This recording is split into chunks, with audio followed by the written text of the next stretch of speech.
What would you have done if you knew the flu was coming? I love asking people that question.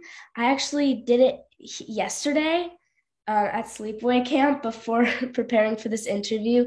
I asked all my friends what they would do if the world ended, and I found that most of them answered the same way. They would say goodbye to the ones they loved.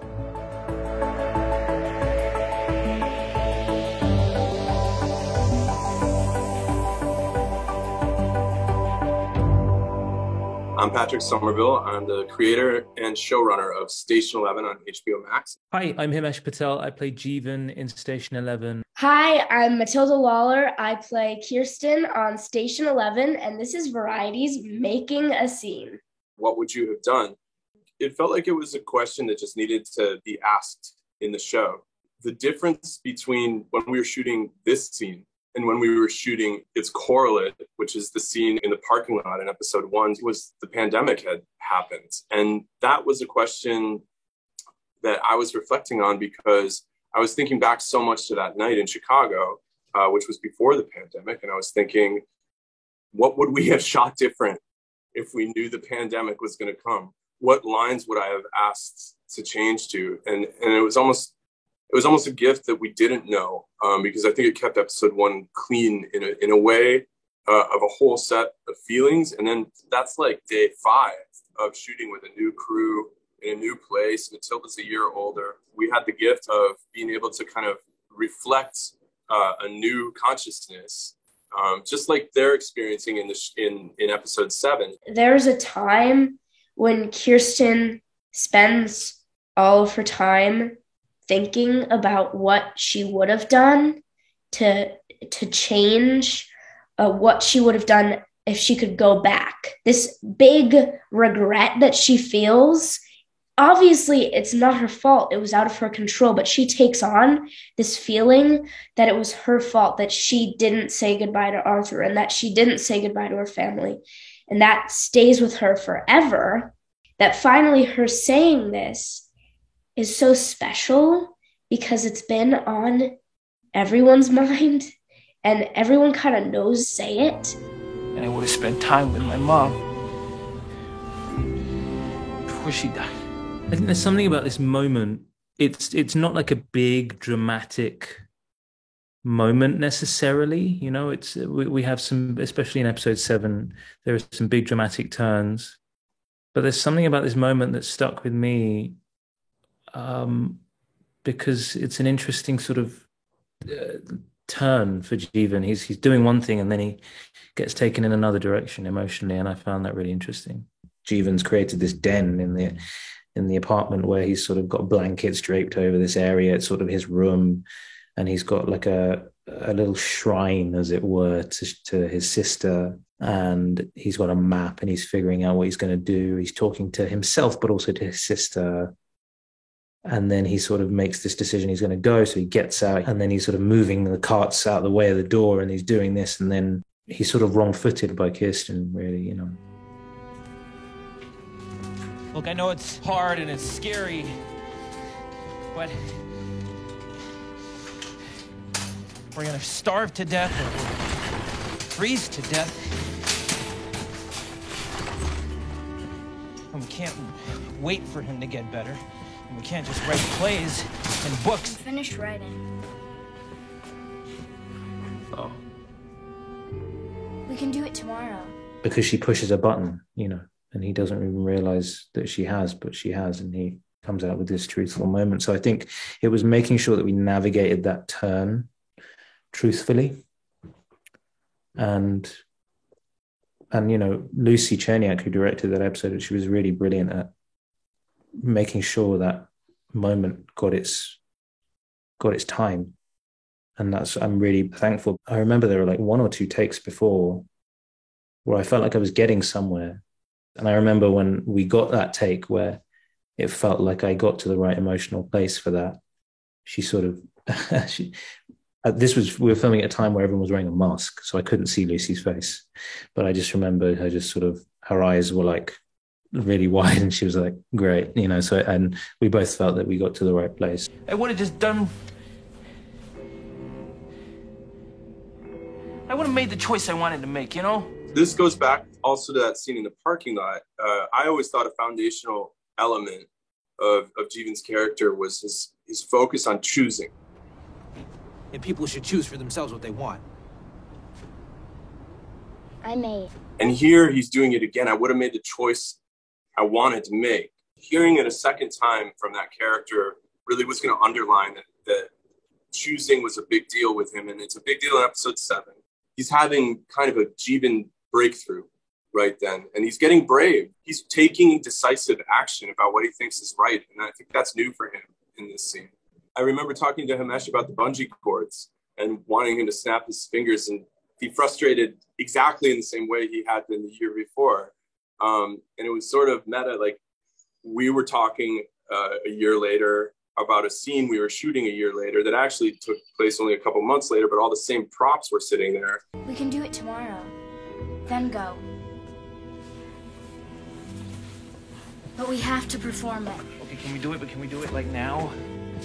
What he hasn't really stopped to think about is how this ultimately very traumatic situation has made him feel. And that's what Kirsten forces him to think about. And she asks him this very simple question of, what would you have done if you'd known? And I think the truth sort of comes tumbling out of him, really. She's certainly peeled back some layers with him, from the moment she's met him. And she does it again here by asking a question in a way that often only a child can ask you. This was a chance, I think, for Himesh to be playing a new layer of Jeevan that we just hadn't seen before, which was like unsure what his answer to that question is, but unsure if he really wants to keep going, if he really wants to keep going with Kirsten. And at times, Jeevan, I think, can sound petulant and frustrated and just ripped in half, and these are things that we hadn't seen out of Himesh yet in the show. And this was him as an actor just reaching for a new layer of Jeevan, a new layer of desperation. We don't even know what Chicago's like out there. It might be fine. Himesh is amazing. Our relationships in the scene matched our relationships as actors, if that makes sense. So on days where Kirsten was sort of being more of the kid in the relationship and Jeevan was being more of the adult, it felt like it almost matched that offset. And the days where Kirsten felt like she was taking care of Jeevan, which happens a lot in the story, and Jeevan's the one being taken care of by Kirsten, we sort of mimicked that too. I don't know if we did it. We definitely didn't do it consciously, but I felt like that sort of happened. How about you? Said goodbye to Arthur. I didn't get to say goodbye to anyone. I would have said goodbye to Arthur. I didn't get to say goodbye to anybody. Was exactly going to be the core of who, not just Kirsten going forward from that moment was going to be, but adult Kirsten. And people who watch the show can remember that audio actually plays over episode 2 also when Mackenzie's walking across a field. What would you have done if you knew the flu was coming? I would have come home earlier from LA. How about you? Said goodbye to Arthur. I didn't get to say goodbye to anyone. Out of context, we don't know where it's coming from when we're watching episode 2, but that question has haunted her ever since Jeevan has asked it from the future. And sort of the future ghost is reaching out to her in episode 2. The fact that Kirsten didn't get to say goodbye to anyone influences her for the rest of her life. I think that if you wouldn't say goodbye to people you loved, there would definitely be a lot of apprehension to letting new people in. And that is seen a lot with older Kirsten, Mackenzie. There's this deep, deep sense of fear that you will lose everyone again. So that is with Kirsten forever. I didn't get to say goodbye to anyone.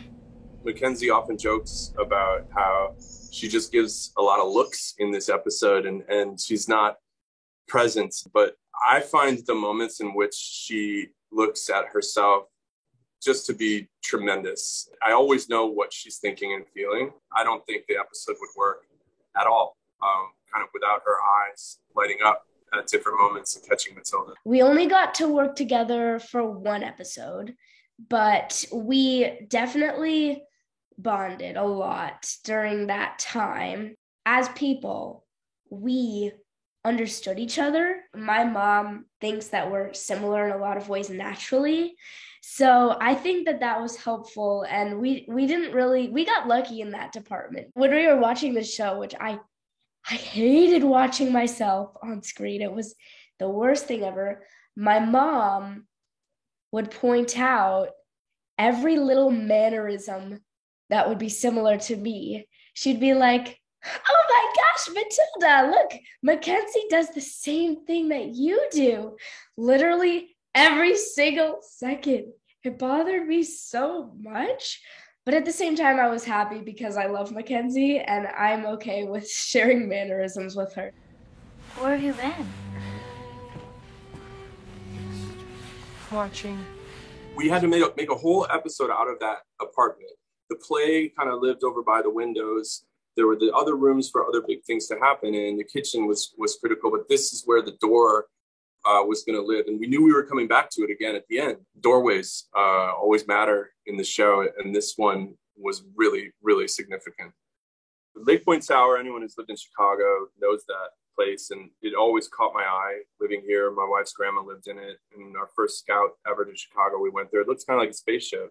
It looks out at Lake Michigan, and one really attractive thing about that always was the Great Lakes seem like oceans. If you don't have any context, you can't tell they're not oceans.